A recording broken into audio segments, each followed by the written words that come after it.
At this time, we'll call the meeting to order.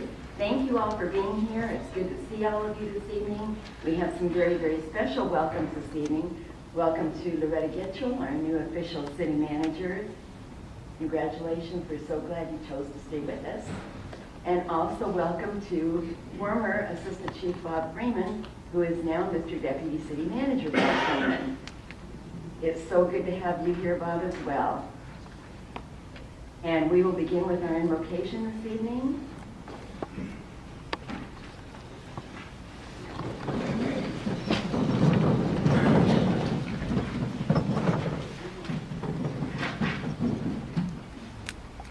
Please pray with me.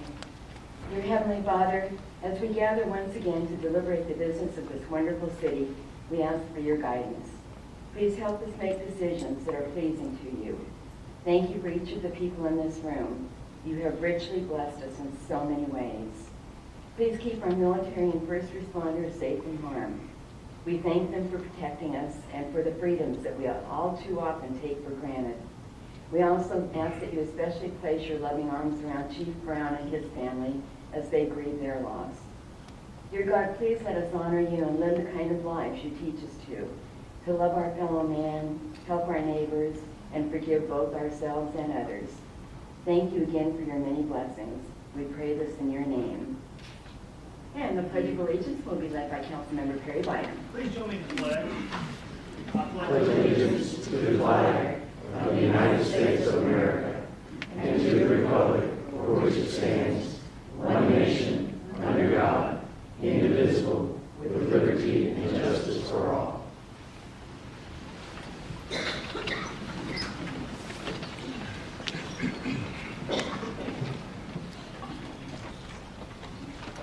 And as always, at the first meeting of the month, we start with a fun thing. We start with the presentation of employee service pins. And we will begin with the two 10-year pin presentations. Mr. Derrick Fennell, who's now Parks and Community Services, if you would come down with all of your friends and family. And Mr. McDonald will do this presentation. And also Mr. Kraft, Field Tech 2, Public Works and Engineering. If you would come down with all your family and your friends, and Mr. Kramer will do this presentation.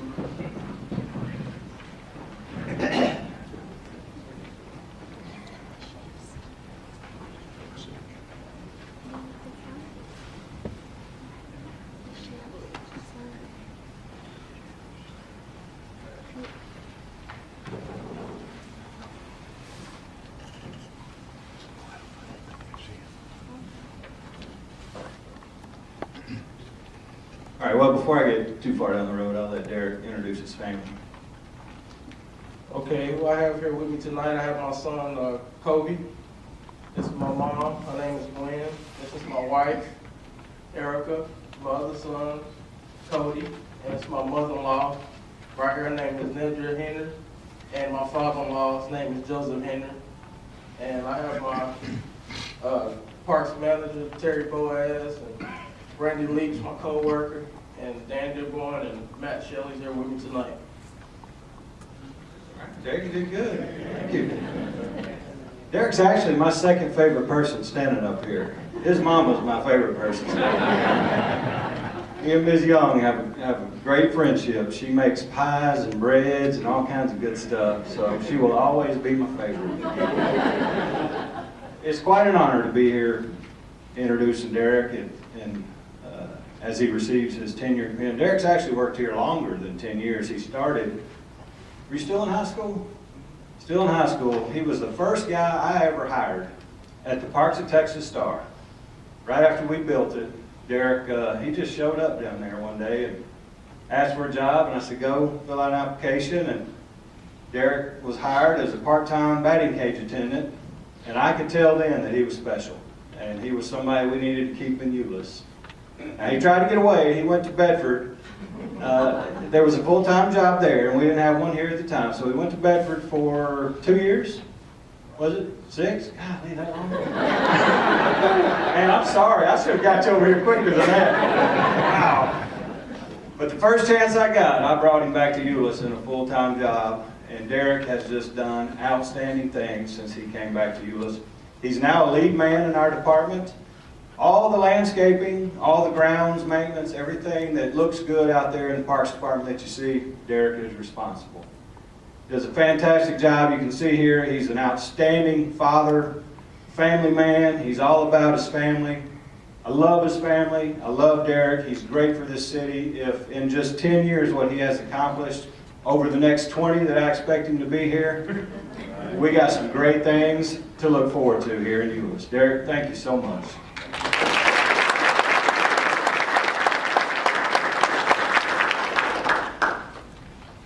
Well, I get to introduce and present the tenure pin to Derrick Kraft, but I want him to introduce his family first. And he told me he was going to be nervous, but I told him no need doing that. He'll remember all the names, and it won't be a problem. Maybe. We'll see. That one on the end, you probably won't get into. Right. This is my oldest son, Jared Jr., my girlfriend Rachel, my mom Nancy, my little son Daryl, and the guy that doesn't need any introduction because everybody knows who he is, but that's my dad Joe.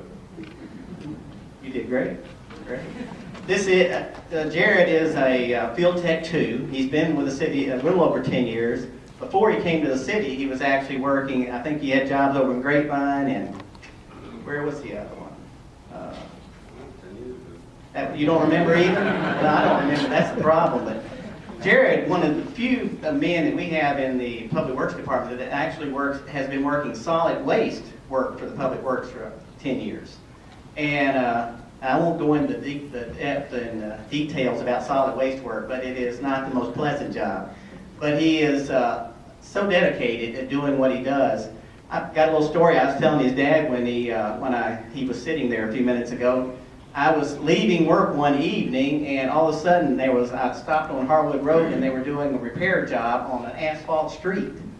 And I thought, well, Jared, what are you doing out here doing asphalt work? But of course, being a dedicated employee as he is, he does whatever he's asked to do and does it well. But he walked up and he was holding his hand like this, and I thought, well, that's strange. And then he showed me the tip of his finger, and what had happened, he got caught between the bed of a dump truck and the tailgate. And he was trying to go back to work. And I said, no, I think it's time for you to go on to the doctor and get checked out. But he's that dedicated, and he's that willing to do whatever he is asked of him to do. He's gone through many of the classes that we present here. He's an operator. He's gone through the safety classes. He's done trench safety and those different things. He does all the training requirements to keep and be able to do the things that we need him to do here. As all the employees in Public Works, he is dedicated, and he's willing to serve and do whatever he needs to do for the citizens that we have here. And Jared, I just thank you for being that kind of employee. When we have so few employees, without people like you, we would really be in a world of hurt, and I appreciate all the efforts that you put forth. Thank you for bringing your family, and thank you for remembering all their names. That is important.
Next, we have the great honor of presenting the Deputy City Manager, Mr. Bob Freeman, with a 35-year pin. And I know the whole audience area is going to empty out because I see lots of his family and many, many friends. So everybody come on down and please support Bob as he receives his 35-year pin from Ms. Loretta Getchell.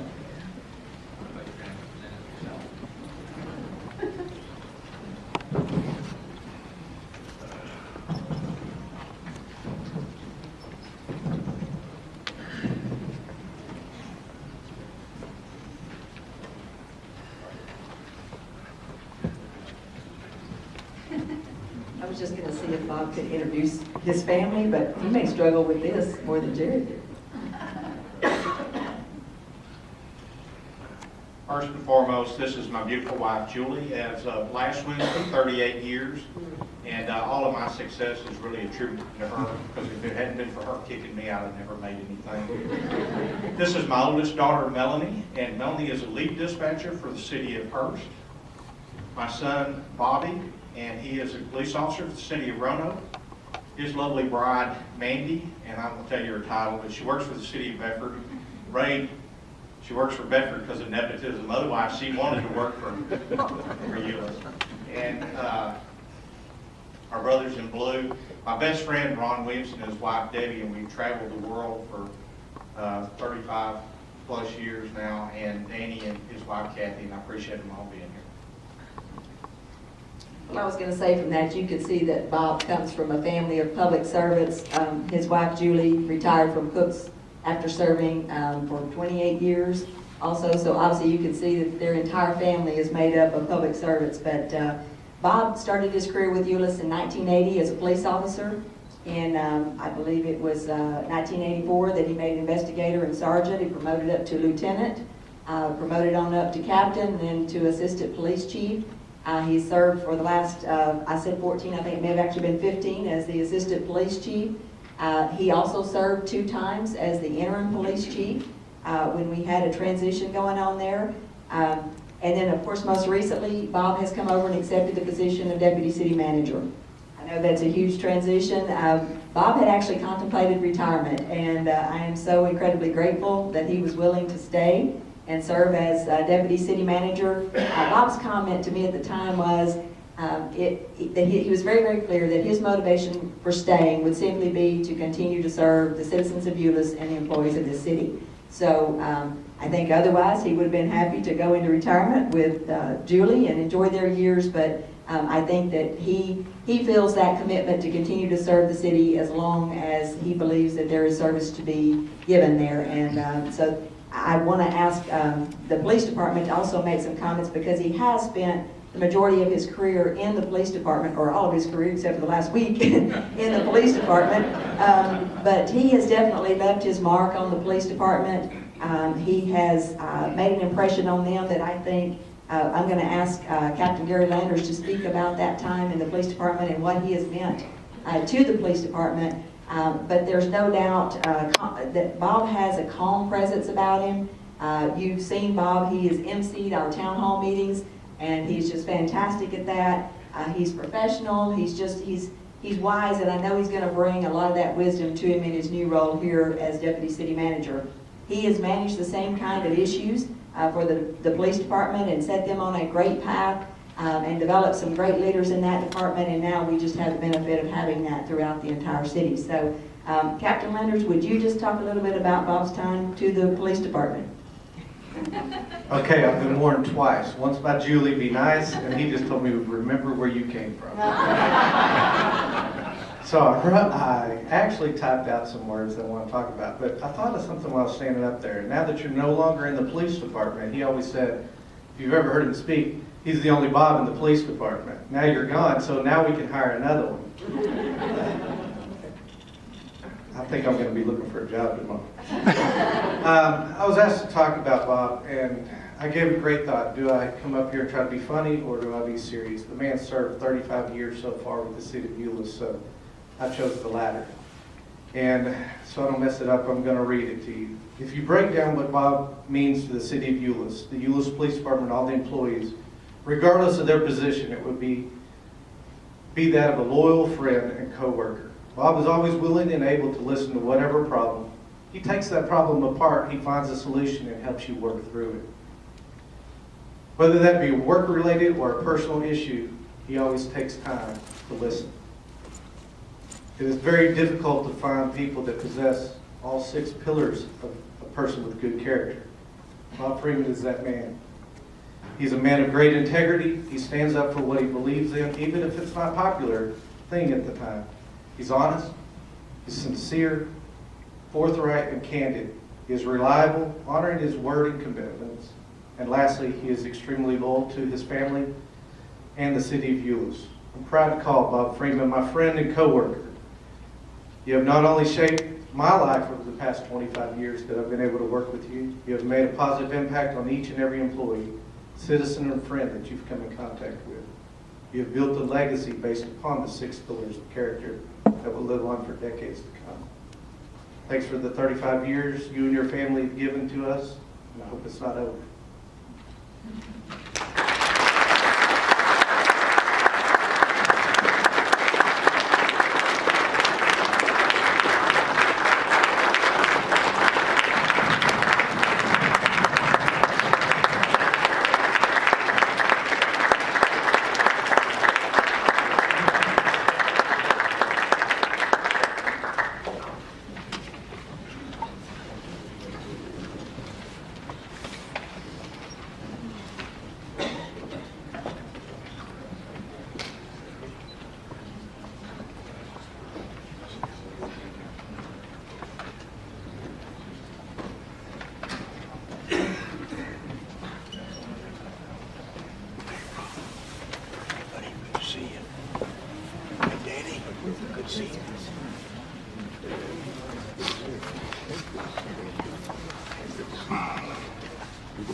Next, we have a very, very special presentation of an award, and it's the 2014 Achievement of Library Excellence Award presented to the Mary Sala U.S. Public Library. Mayor Sala is here. We're so happy to have her with us, and we will ask Ms. Sherry Knight and all the folks from the library to come up here to receive this award. Each and every one of you is a part of the reason that you are being granted this award. Just to give you a quick idea of how awesome this award is, there were 555 library systems that competed, and only 39 will receive this award. So I'll ask Sherry if she'd like to say a few more words about it. Thank you very much. Let me introduce the folks up here with me. First, I have our building namesake, Mary Sala. We have Library Board Chairman Barney Snitz, and Library Board Vice Chair Loretta Doty, and board members Mike McGehee and Carol Quebec, as well as library staffers Angela Jones, Karen Jasper, and Eric Terry. And each year, the Texas Municipal Library Directors Association, which is a unit of the Texas Municipal League, provides this award to libraries who have a proven excellence in 10 service areas. And I just wanted to mention a few of our accomplishments in 2014 that were part of this award. We have expanded our digital library and ebooks while maintaining our outstanding collection of over 100,000 print items. We have added classes, new additional classes for children and adults, and a new space and services for teens. We upgraded our technology to provide improved internet and Wi-Fi service for the public. We had an outstanding summer reading club thanks to the support of the Euless Library Foundation, which helped almost 1,000 kids keep up their reading skills over the summer and arrive back to school in September ready to learn. And in 2014, we also focused our efforts outside the walls of the library and out into the community. We continue to work with a variety of community partners such as Northeast Tarrant Arts Guild, AARP Tax Aid, and Mid-Cities Genealogy Society. We are also continuing to strengthen our partnership with HEB ISD by becoming an adopter of all Euless schools and opening a dialogue on how we can work as partners to meet the educational needs of our community. And this award is a total reflection of the dedication and hard work of the entire library staff and our supporters. I would specifically like to recognize Eric Terry for his hard work in preparing the application for the award, and I proudly accept this award on behalf of the library.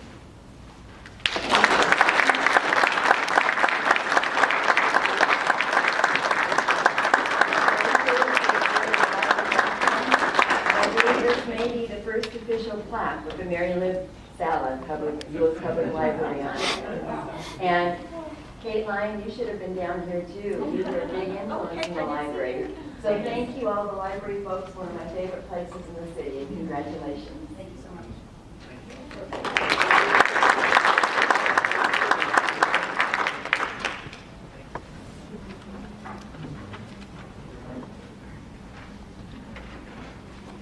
Item number 3 is a presentation of our comprehensive annual finance report, or as we affectionately refer to as the CAFR, for fiscal year ending September 30th, 2014.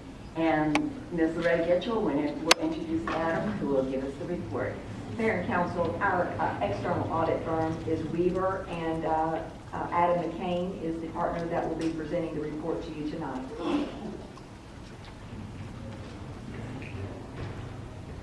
Thank you very much, Mayor, Council. Appreciate the opportunity to be here to speak to you guys tonight. We certainly appreciate our relationship with the city. We look forward to continuing to work with you guys. So we have completed our work and issued our opinion for the year ended September 30th, 2014. So just a few things that we'll run through here. A summary of the results of our audit. We'll go through a couple items in the CAFR, and then give you the opportunity to ask any questions that you may have. So if you remember nothing other than this, we did issue a clean opinion on the financial statements. Unmodified opinion, which we used to call our unqualified opinion, but now it's unmodified opinion. We did not note any material weaknesses in internal control, which we would need to communicate with you guys. If not issue a management letter this year. We also received all of our information timely and accurately from management, which I think is important to point out that we really appreciate that. Management, the finance department, as you guys know, has had a little bit of turnover, and so appreciate the work by Ms. Jewell and Ms. Terrio to prepare for us, which allows us to put together really much more efficient, much more effective on it. So we certainly appreciate that and want to acknowledge their effort. So the CAFR is a document that actually includes our audit report. It has the finance statements and other information. It's kind of a summary. The introductory section includes information on the city, fiscal management, and the prior year GFOA award. To remind you guys, the GFOA award is an award that the city submits an application for and has received, as long as I can remember going back, for their excellence in financial reporting. Financial section, which includes the independent audit report, MD&A, financial statements, and other disclosures. As a reminder that MD&A is a great place to start as you're going to analyze the financial statements. It's kind of a plain English discussion that management puts together so that you guys can interpret those financial statements. Lastly, the statistical section in the CAFR includes a lot of financial trends, about 10 years worth of trend information related to financial revenue capacity, debt, demographic, and other economic information. We'll touch on just a couple of numbers here in the financial statements. First one, statement of net position for the governmental activities. You can see total net position of $123 million compared to $116 million. That's about a $6.2 million increase from the prior year. You can see it says total net position as restated. As we talked about in pre-council, this restatement is not due to any type of error or anything like that. It's related to the adoption of a new accounting standard, the statement number 65. All cities and school districts and local governments are adopting this standard this year, and so it just relates to a retroactive adjustment due to this change in accounting principles. You can see the statement of activities for governmental activities has a total change in net position of about $6.2 million compared to about $7.8 million from last year, which is a decrease of $1.5 million, but obviously it's still an increase of positive net income, if you want to call it that, for the year of that $6.2 million. Moving on, you've got our fund level financial statements, which is the level that you guys prepare and approve your budget. You can see the general fund at the end of 2014 had a total fund balance of about $10.8 million, an increase of about just under $1 million from the $9.8 million for 2013. You can see your other governmental funds has a fund balance of about $7.5 million, pretty consistent with the previous year, $7.5 million as well, just a $65,000 increase there. Then looking at those statement of revenues, expenditures, and changes in fund balance, as well as the income statement that goes with that fund level balance sheet, you can see, again, the general fund excess of revenues over expenditures of about $960,000 compared to a $579,000 excess for 2013. And then the other governmental funds, excess revenues over expenditure of about $65,000 compared to about a $2.4 million shortfall from the previous year. You see the water, wastewater funds, total net position, as restated, again, restatement for the exact same reasons we talked about, get the statement number 65. You can see wastewater has a total net position of about $64 million for 2014 compared, $43 million compared to $44 million for 2013. So just a slight decrease of about $618,000. The other enterprise funds, which would include softball, golf course, fee motors, you can see total net position of $26.7 million compared to $26.9 million in 2013.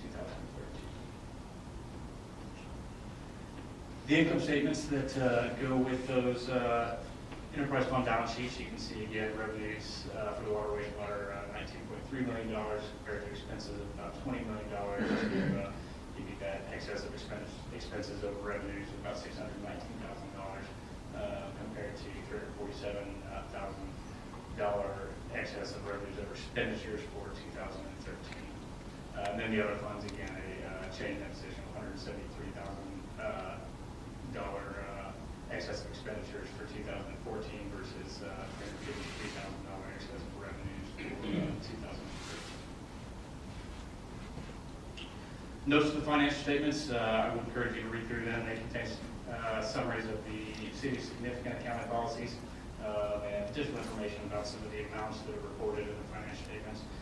They remain very consistent with last year. The one I would specifically point you towards is footnote number 13, which does go into a little bit of detail on that gap restatement number 65 and the restatement that we talked about. It actually will help you if you want to compare the 2013 numbers as they were originally stated to the 2013 beginning numbers sitting in this capper. They'll help you reconcile that difference. As we talked about the statistical sections, also back there, it has information about financial trends, revenue capacity, debt capacity, and about 10 years worth of information back there. So if you want to see what progress the city has made over the past 10 years, that's a great place to look. I'd be happy to address any questions that members of the council may have. Thank you very much, Adam. Thank you, I appreciate it.